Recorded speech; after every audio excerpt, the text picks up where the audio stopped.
about, well, you can use or choose any of those to check, but depending on the stage of the class you're in. If you just presented a grammar concept, you're not going to pay more attention to fluency, but to grammar, pronunciation, and coherence.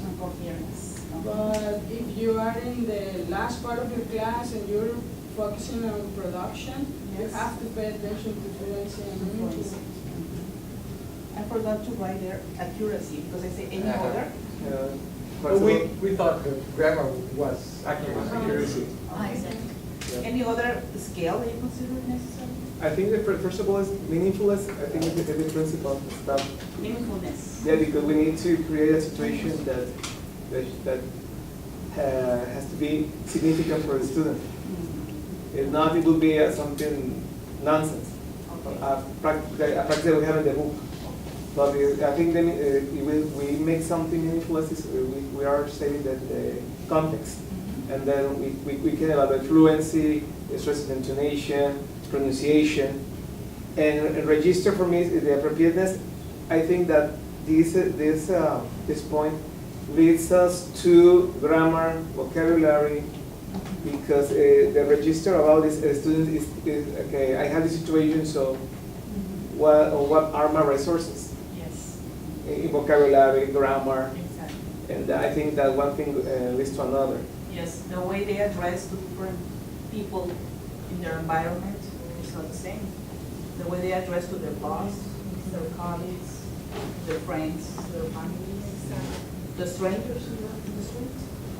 So those are the variations that we have to take into account when we want to evaluate. That's why we have to get to know the students very well. Okay. Here I have some samples of rubrics that I took from internet. Yes, I didn't invent them. Yes, sometimes they are like a combination of what you want to do with your students, but it would be better if you design your own rubric and checking one scale or two at a time.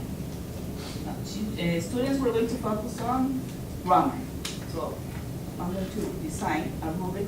You have samples here. Grammar. You can take it from that and you decide on that. Yes. And you evaluate the students. There is another example here. Effort.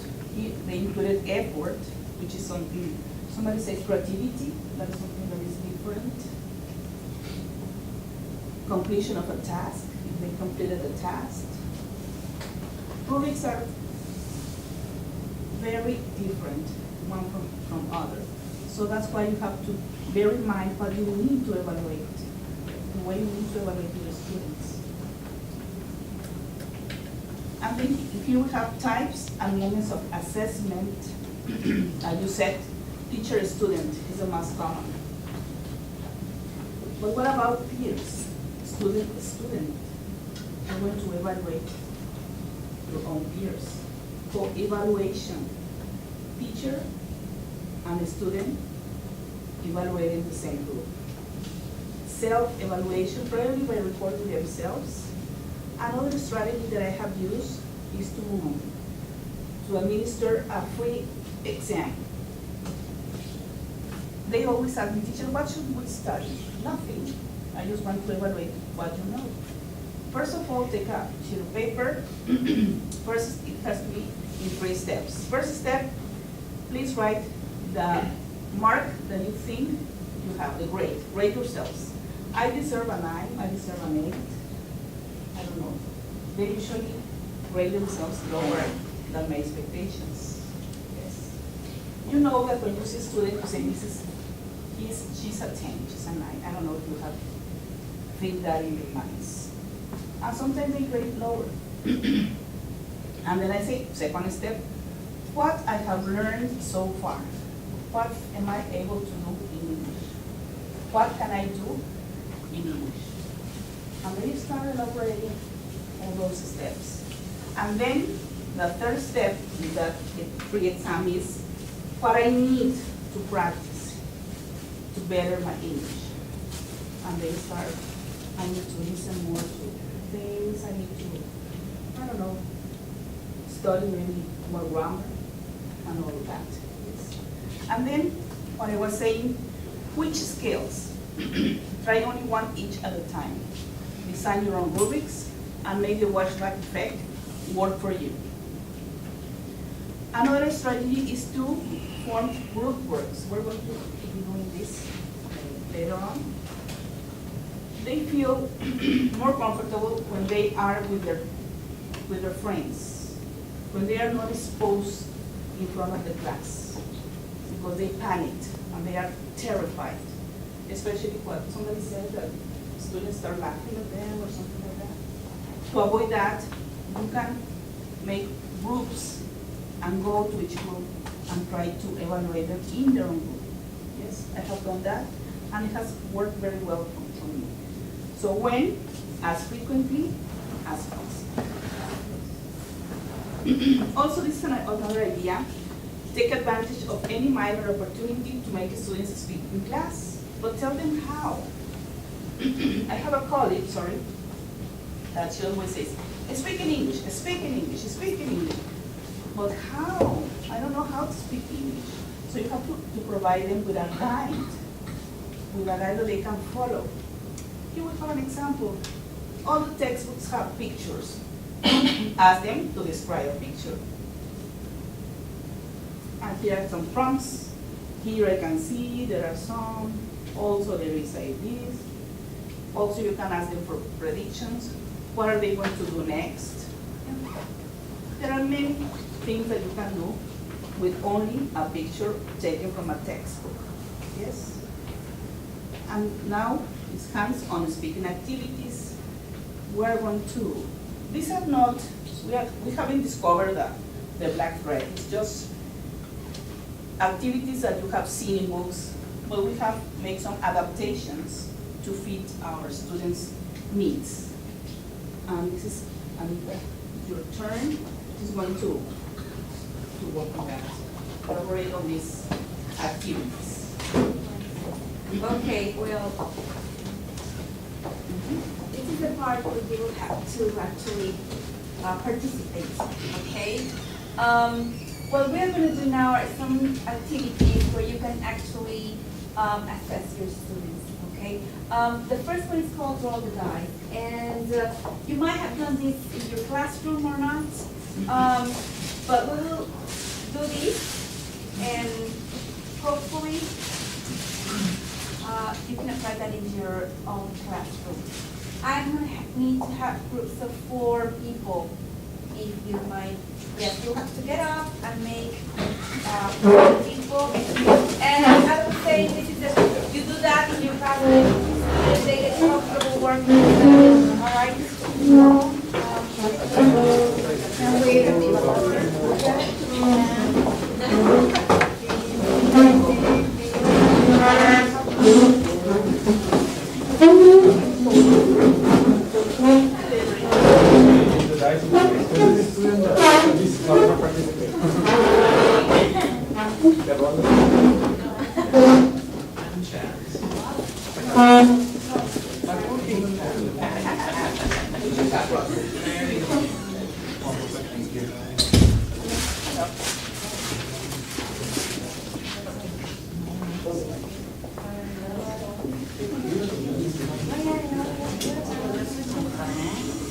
Okay, are you in groups now? Yes.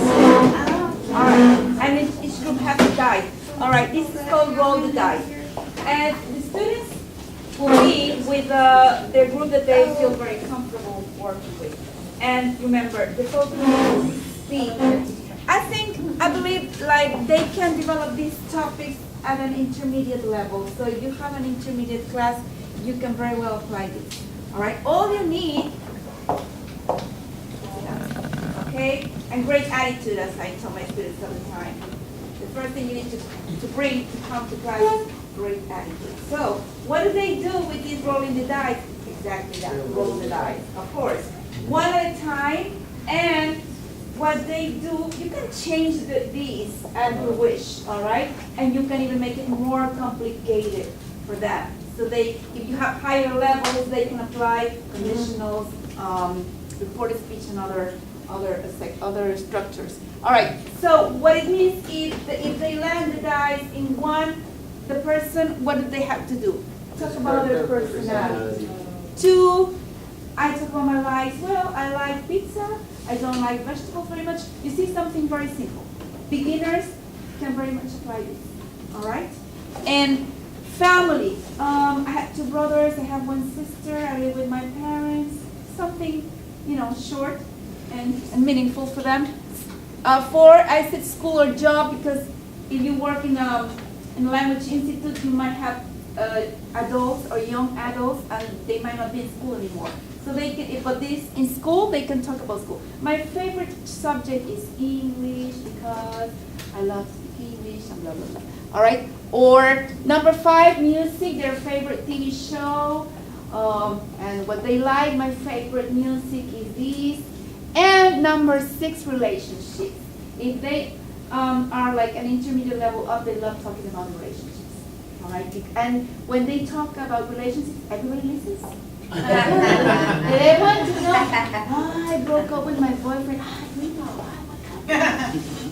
Everybody likes to gossip, all right? So, and when they do that, they all get the chance to practice. They all get the chance to listen, and they get to speak. And the good thing is, all you need is the die, all right? And a great imagination, because you can change that according to your lesson plan, all right? Let's try it here with us. All right? 1, 2, 3, roll the dice. First, number 1.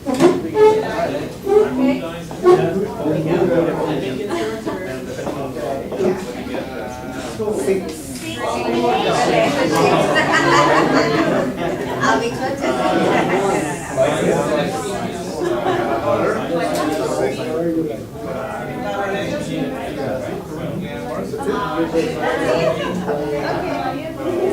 Okay. How long do you need? 1. Personality, sociable, talkative, go-getter, outgoing.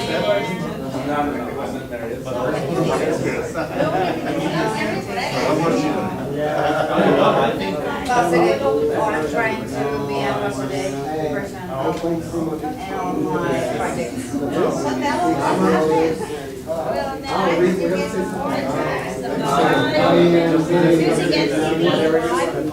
having men.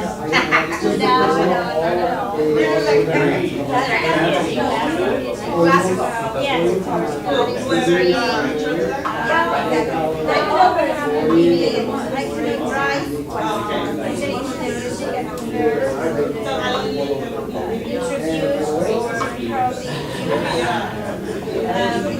What are your family gatherings like?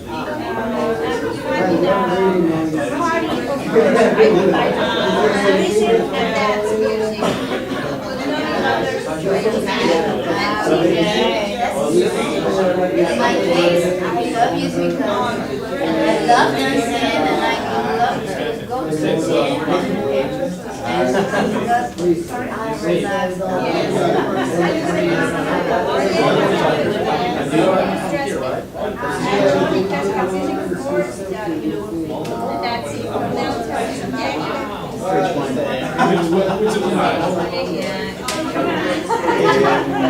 With passion, right?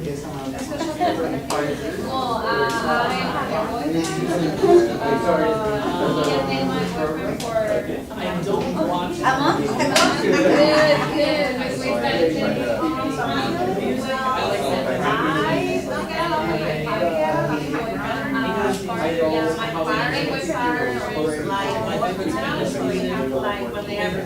Congratulations. Best wishes. When I got married,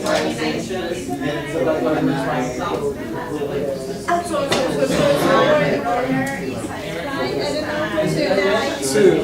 Likes and dislikes. Likes. 12 years old. Likes. First of all, I like rock music. Rock music. I like reading, writing. I like collecting stories. What do you write? Short stories? Yes, there's science fiction and fantasy. Even I wrote one story about a contest in second grade, which is called Porque la muerte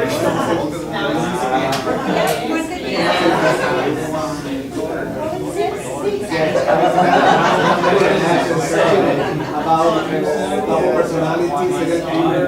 It's a serial killer that raises death. You guys can have an interview. Now, what talk? For the content, no, for the content. Is there any way to get that? Yeah? It's online or? No, I sent it on the website. It's coming, I really have it. This is for Interesting. la lengua 10 de 10, en colegio maestro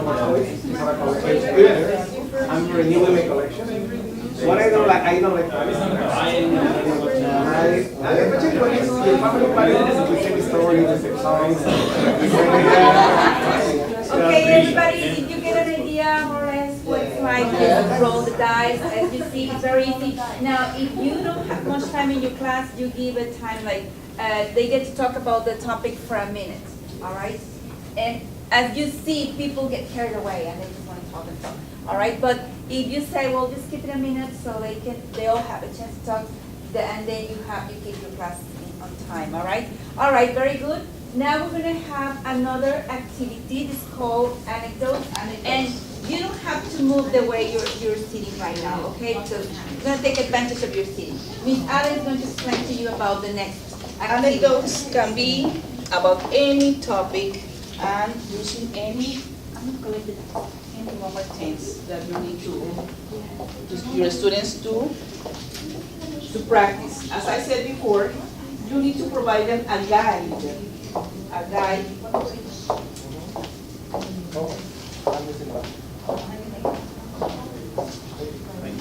These are guides for your students to follow.